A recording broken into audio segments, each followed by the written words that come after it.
Hey guys, we are going to review what you have hopefully already worked through on Canvas today. It's called Equivalent Fractions and Unit Fractions Review. So I'm going to turn to it a little bit bigger. Alright, the very first question says, which shaded area of a model represents a fraction equivalent to 2/8?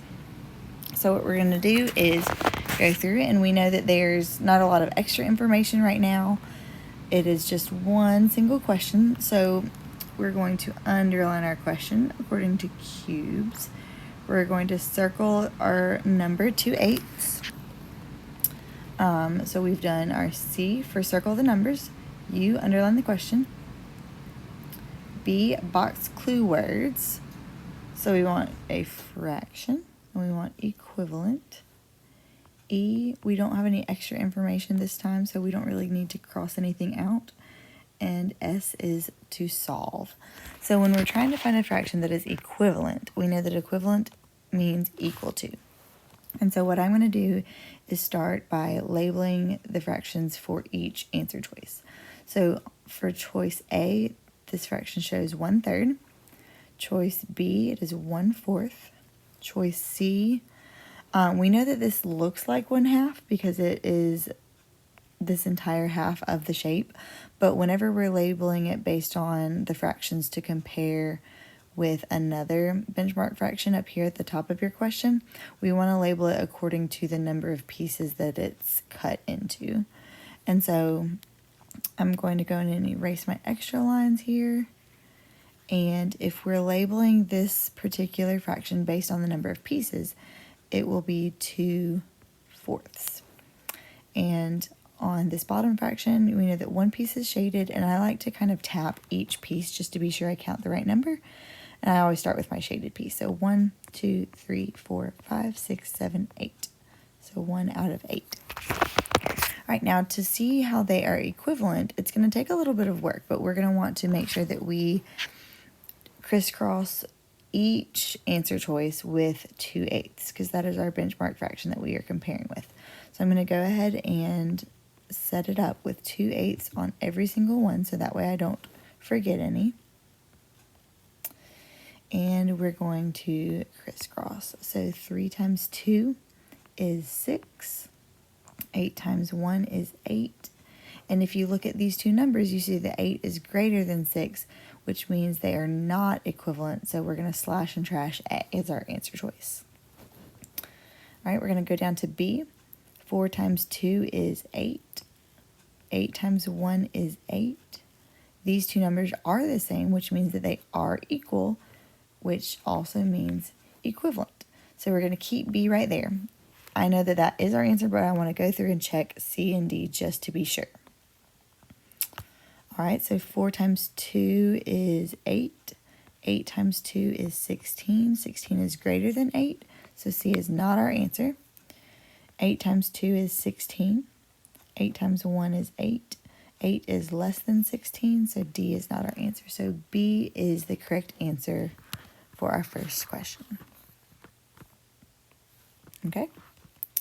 Going to the next question, it says a number line is divided into equal segments as shown.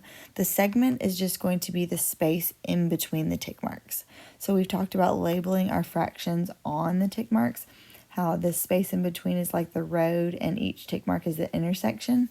And so the segments are the pieces right here in between each tick mark, each line. Okay? So as a number line is divided into equal segments as shown, since they are equal parts, we can compare, but it says what is the size of each segment in relation to the whole. What that means is we're just trying to figure out how much each piece or each stretch is worth. So just like we did last week, is we are going to go through and label our numerators first, just to count our pieces. So the first tick mark, remember, we don't count the 0. This will be 1, 2, 3, and we know this is a whole, but I'm going to go ahead and put 4 right there, which means that our denominator is going to be 4 all the way across. Okay, so each segment, that means every single piece all by itself is going to be worth 1/4. Okay, because if we do that, that's like saying 1/4 here plus 1/4 here equals 2/4, plus another 1/4 equals 3/4, plus another 1/4 equals 4/4.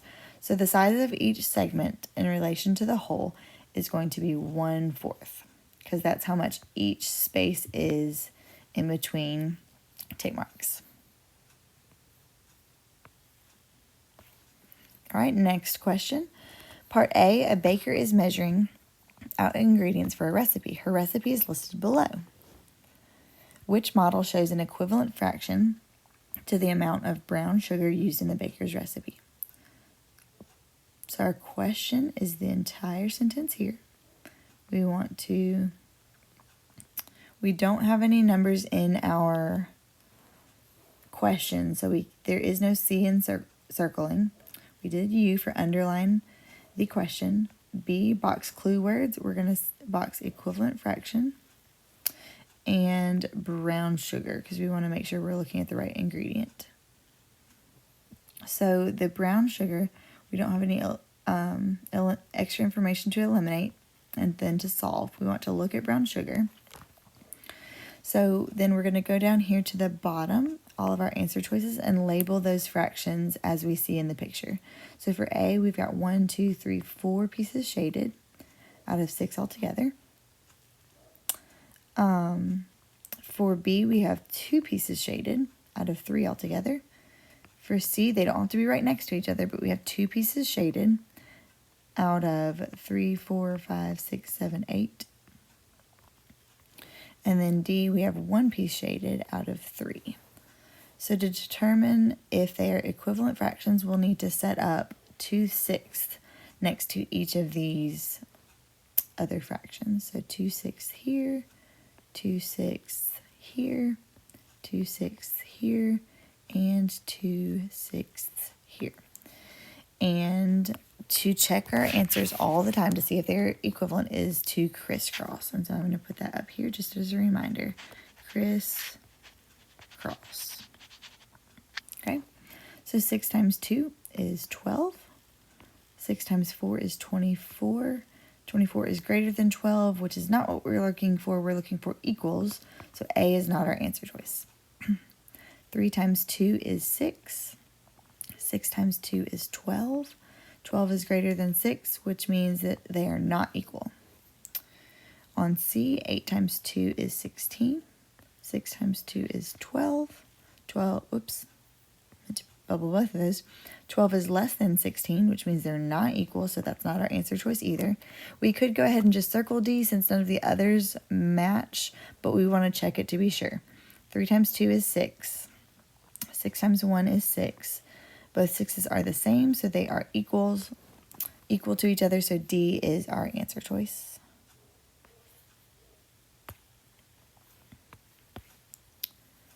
All right, part B of the same problem.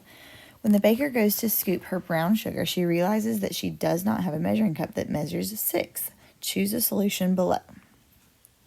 So if we're doing that, then we're talking about the brown sugar still. And we know that because it mentions brown sugar up top. And that's what she measured earlier. And it's the only one that's measured in 6. So we've got to decide.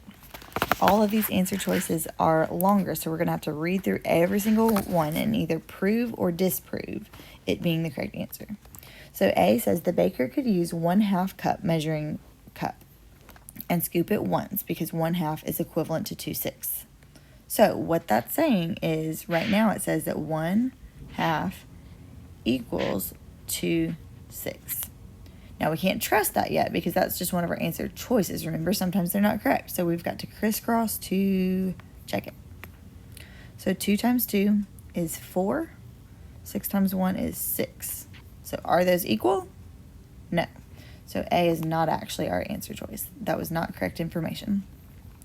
B says the baker could use a 1/3 cup measuring cup and scoop it twice because 2/3 is equivalent to 2/6. So, do we trust it? Not yet. We've got to check it. So, let's see. Use 1/3. I'm sorry. she's going to use a 1/3 measuring cup, but it's because she's doing it twice. So we're going to compare 2/3 to 2/6. So what she's saying, I put this equal sign there only because that's what answer B suggests, but we still have to check it. So 3 times 2 is 6. 6 times 2 is 12. Those are not equal, which means B is not correct either. C says the baker could use a 1/3 cup measuring cup and scoop it once because, and I'm sorry for the typo right here, this should be an E, because 1/3 is equivalent to 2/6. So we want to go in and check that. 1/3, I'm going to go ahead and put the bubble right there to compare 2/6. And we're going to cross multiply. 3 times 2 is 6. 6 times 1 is 6. Those are equal. But we're going to go through and check D also.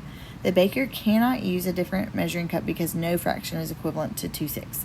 So that would be saying that C was wrong. C is not wrong. We found that it was correct. So we want to circle C because 1/3 did really equal 2/6. All right, almost done. The pizza chef at the local pizza parlor created the pizza below. Which fraction represents the area of each slice of pizza in relation to the whole? So the area is just how much space that the piece takes up. Now, typically when we're talking about area, we're talking about length times width. But on a pizza slice right here, there's not really a length times width. So we're just trying to look at the fractions. So don't let the word area trick you. So if we're counting pieces, we're going to look at it in 1, 2, 3, 4, 5, and 6 pieces total. It says which fraction represents the area of each slice. So one slice by itself would be 1/6. So 6/6 is not true because that does not represent each slice. That would represent all slices. 1/8 is not true because there are not 8 pieces altogether. 1/6, as you can see right here, is our choice. And then 3/6 is not because it's talking about each slice and not half the entire pizza. So C is our choice.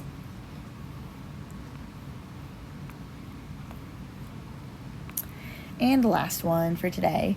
Joey ran 4/6 of a mile at Thursday's track practice. Which shaded area of a model represents a fraction equivalent to 4/6? So there's a lot going on here. We need to do cubes. So C, circle key numbers in units. We've got 4/6 of a mile. And then we're going to do 4/6 again. U is underline our question. B is box clue words. Shaded area is important. And then equivalent is important. Eliminate extra information. We're going to say at Thursday's track practice because if he ran it, it doesn't really matter when. And then to S, we're going to solve. So we're going to go through just like we did earlier and label every single fraction that is shown in the pictures of your answer choices. So these two right here, they do not have to be next to each other in order to be counted. If it's shaded, it's shaded.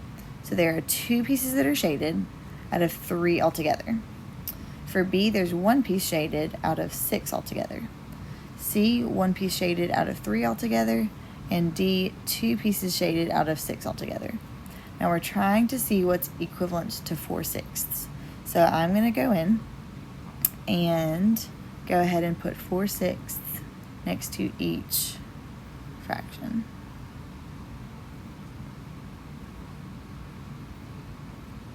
Okay, and then we are going to cross multiply to see which ones are equal. So 3 times 4 is 12. 6 times 2 is 12. Those are equal. But should we quit with just finding the answer to the first option? No, don't quit yet. We've got to disprove the other options before we can for sure select that one. Disprove means to prove it wrong. So if you go down to B, 6 times 4 is 24. 6 times 1 is 6. Those are very different. 6 is much less than 24, so that's not it. If you go back up to C, 3 times 4 is 12. 6 times 1 is 6. 6 is less than 12, so C does not show equivalent fractions. And on D, 6 times 4 is 24. 6 times 2 is 12. 12 is less than 24, which means they are not equivalent fractions. So A is correct, and we know that for sure because we proved that was right and we disproved all of the others are wrong. So you want to always be sure that you can prove why you are correct and why the others are wrong, even if it takes a little bit more time and effort. So I hope today's lesson made sense. If you have any questions, you can put a star if you want to at the bottom of your page like this, and you and I can go back through it when we get back to school later on this week. I hope y'all have a great day. I miss you. Stay safe, stay warm, and we will touch base with tomorrow's lesson.